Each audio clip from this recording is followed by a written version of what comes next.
Bonjour à tous, c'est Jean-Luc Roux sur sa chaîne YouTube.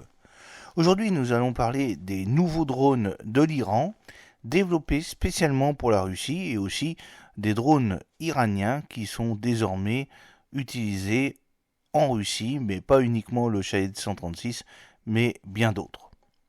L'Iran a mis au point un nouveau drone pour la guerre menée par la Russie contre l'Ukraine, a rapporté mercredi la chaîne de télévision britannique Sky News, citant une source anonyme.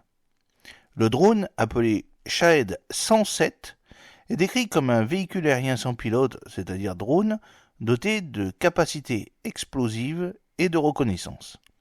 Il est possible que le drone soit équipé d'une technologie permettant de détecter les cibles capitales sur le champ de bataille, comme les lance-missiles britanniques et américains utilisés par les forces ukrainiennes. L'engin aurait une portée de 1500 km. Selon Sky News, certains exemplaires de ces nouveaux drones pourraient être offerts à la Russie dans le cadre d'un accord. Cela démontrait à quel point l'Iran soutient les intérêts russes en Ukraine. L'Occident incrimine depuis longtemps l'Iran pour la fourniture de drones à la Russie, mais Téhéran a toujours rejeté ces accusations. Au niveau des rumeurs, le Shahed 238 iranien est probablement désormais en service dans l'armée russe. Il y a 3 variantes du drone Shahed 238 que nous connaissons, puisqu'ils ont été exposés à Téhéran en novembre 2023. Depuis l'automne 2022, les forces armées russes ont régulièrement recours à des véhicules aériens sans pilote drones d'attaque à longue portée contre des cibles militaires ukrainiennes. Récemment, on a appris qu'un nouveau type de drone était désormais utilisé pour résoudre ces problèmes. Selon les données publiées, il pourrait s'agir du nouveau iranien Shahed 238, de sa version sous licence russe ou d'un échantillon similaire de leur conception. Alors l'armée russe a entamé la nouvelle année 2024 avec une série d'attaques massives contre les installations militaires ukrainiennes et des infrastructures à double usage. Comme auparavant, des missiles de croisière à lancement aérien et maritime, ainsi que des drones d'attaque de longue portée Geran 2, c'est-à-dire des Shahed 136 améliorés par la Russie, ont été utilisés pour atteindre les cibles prévues. De plus, les premières informations sont apparues récemment sur l'utilisation d'un tout nouveau drone. Des sources ukrainiennes ont publié plusieurs photographies de débris et d'unités mutilées. Il a été affirmé qu'il s'agissait de fragments d'un nouveau drone de frappe russe impliqué dans l'une des dernières frappes et qui aurait été abattu par les systèmes de défense aérienne ukrainiens. Cependant, l'état de l'épave ne confirme pas sans ambiguïté ces informations. Il est fort possible que le drone ait réussi à percer la défense aérienne, à toucher la cible et à se briser en fragments. Les photos publiées montrent plusieurs fragments de revêtement en tôle de couleur grise. Les contours de l'un d'eux rappellent le carter d'admission d'air et le conduit d'air d'un turboréacteur. Le moteur lui-même a également été découvert, un produit de petite taille d'un modèle inconnu. Une autre image montre une certaine unité électronique embarquée avec des interrupteurs à bascule, des indicateurs et des connecteurs. L'unité de commande est marquée en anglais. Sur l'un des fragments de la peau du drone se trouvent les lettres MJ0. D'autres inscriptions ou éléments permettent d'identifier l'épave et l'avion dans son ensemble sont marquants et n'ont pas été mis à la disposition du public. Pourtant, le drone aurait été identifié.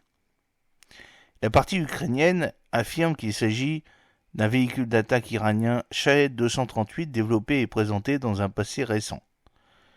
En fait, il s'agit d'une modification réactive de l'ancien Shahed 136 qui est devenu la base du Geranium 2 russe. Sur la base de cette hypothèse, on conclut qu'un nouveau drone iranien ou sa modification est entré en service dans l'armée russe. Les responsables, ou structures russes, n'ont pas encore commenté les informations faisant état d'une nouvelle attaque de drone. Probablement, comme dans le cas du géranium, notre ministère de la Défense ne juge pas nécessaire ni possible de divulguer tous les détails. Ce régime de secret n'empêche toutefois pas l'utilisation régulière et efficace des drones contre les cibles ennemies. En septembre 2023, la télévision iranienne a diffusé un documentaire sur le développement de systèmes nationaux sans pilote, c'est-à-dire des drones. Outre des échantillons déjà connus, plusieurs nouveaux produits y ont été présentés. L'un de ces drones était similaire au célèbre Shahed 136, mais différait par l'utilisation d'un système de propulsion à réaction. Les détails d'un tel projet n'étaient pas fournis à l'époque. À la mi-novembre, une grande exposition d'armes et d'équipements modernes et avancés développés en Iran a eu lieu à Téhéran. L'un des principaux nouveaux produits était le drone d'attaque à réaction Shahed 238. Il a été montré dans un documentaire en septembre et la première officielle a eu lieu lors de l'exposition. Comme on pouvait s'y attendre, le produit présenté a attiré l'attention des spécialistes et du public. L'industrie iranienne a présenté simultanément 3 versions du nouveau drone, différant les unes des autres par les moyens de contrôle et de guidage. Grâce à l'utilisation de différents ensembles d'appareils et d'instruments, Shahed 238 en 3 versions peut atteindre des cibles fixes dont les coordonnées sont connues ou rechercher et détruire des objets en mouvement. Les détails techniques du nouveau projet, ainsi que les plans de production et d'exploitation, n'ont pas été divulgués lors de la première. De telles données ne sont pas non plus apparues plus tard. Cependant, des rapports récents en provenance d'Ukraine pourraient indiquer que l'avion à réaction Shahed 238 a été mis en production et utilisé avec succès dans des opérations réelles. Alors quelles sont les caractéristiques techniques de ce nouveau drone? Le nouveau drone iranien Shahed 238 est considéré comme une version profondément modernisée de l'ancien Shahed 136. Tout en conservant les éléments de base de la cellule, il a reçu une nouvelle centrale électrique et d'autres équipements radioélectriques. De telles modifications auraient dû affecter ses performances de vol et les capacités globales de combat. Cependant, même les paramètres de base du nouveau drone restent inconnus, ce qui rend son évaluation difficile. Comme son prédécesseur, le jet Shahed 238 est construit sur la base d'une cellule sans queue, avec un fuselage prononcé et une aile delta, dont les extrémités ont des surfaces verticales. La longueur totale du produit peut atteindre 3 à 3,5 mètres avec une envergure de 2,5 à 3 mètres. La masse au lancement peut être estimée à au moins 200 kg. Environ un quart de la masse pourrait tomber sur l'ogive. Contrairement à son prédécesseur, le Shahed 238 est équipé d'un turboréacteur. Il est situé à l'arrière du fuselage, la prise d'air est située sur la face supérieure de la cellule, et à en juger par les débris récemment montrés en provenance d'Ukraine, le drone est équipé d'un moteur Tolu 10. Il s'agit d'une copie iranienne sans licence du produit tchèque PBS TJ100 avec une poussée de 100 à 120 kg force, destinée à être utilisée sur des missiles et des drones. Le projet Shahed 238 prévoit l'utilisation de 3 options avioniques. Le premier ensemble comprend un pilote automatique et des outils de navigation inertielle et par satellite. Il permet de guider le drone selon des coordonnées préchargées. 2 têtes chercheuses à part entière ont également été développées. On suppose que l'un d'eux utilise des instruments optiques et l'autre un radar. Cependant, la composition exacte et les caractéristiques de ces nouveaux chercheurs restent inconnues. Les caractéristiques du jet Shahed n'ont pas non plus été divulguées. Cependant, même sans publication officielle, on peut comprendre en quoi il devrait différer du précédent drone à hélice. L'utilisation d'un turboréacteur était censée augmenter la vitesse de vol maximale. Le Shahed 136 vole à une vitesse ne dépassant pas les 200 km/h et le nouveau 238 devrait être beaucoup plus rapide. Dans le même temps, il existe un risque de réduction de la portée maximale de vol en raison d'une consommation en carburant plus élevée avec la même capacité de réservoir. Alors quel est son potentiel de combat? Pour des raisons évidentes, des informations complètes et précises sur la composition des forces et des moyens impliqués dans les récentes frappes ne sont pas disponibles. L'origine des débris montrés par la partie ukrainienne reste également floue.